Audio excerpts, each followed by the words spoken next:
From the Newstalk ZB newsroom, this is News Fix. In this update, a View policer between a rock and a hard place when it comes to fleeing drivers after a Palmerston North officer was critically struck in the early hours of yesterday.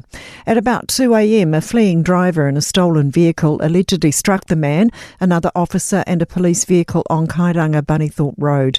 They reportedly failed to stop when signalled earlier on Amberley Avenue. Two teens aged 14 and 15 are in custody.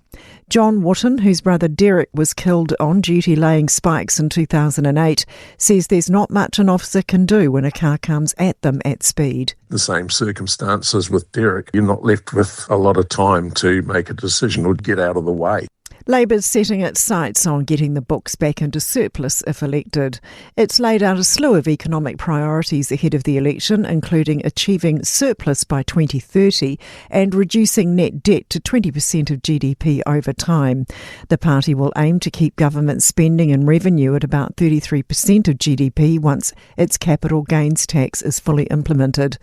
Finance and economy spokesperson Barbara Edmonds says it's about getting the country back on track long term. We'll balance the books, we'll bring down debt, and we'll invest in the people and businesses that will get New Zealand growing again.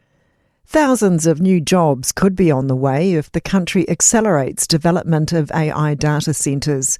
A report by Boston Consulting Group says these centres could inject more than $70 billion into the economy over the next decade. It finds the country stands to gain nearly 5,000 new jobs from scaling up their development.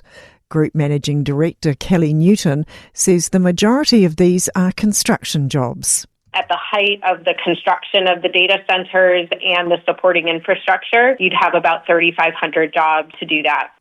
That is news. In sport, All Blacks coach Dave Rennie is resigned to being without prop Ethan de Groot and lock Josh Lord for the second test against South Africa in Cape Town. Both went off late in the first spell of the remarkable 33-16 win at Ellis Park after a nasty head clash, forcing Ofa Tuangafasi and Jamie Hannah to be called in from New Zealand as cover. Warriors winger Darlin Watene has broken his collarbone and will have surgery tomorrow, but is expected to be available for the back end of the NRL season. Two Kiwis are well poised to upset hometown hopes in IndyCar's one-off Freedom 250 around a raft of renowned landmarks in Washington, D.C. Scott McLaughlin will be third on the grid and Marcus Armstrong fifth. Scott Dixon qualified in 14th place. That's sport. I'm Sandy Hodge. For more news, listen to Newstalk ZB on the free iHeart app.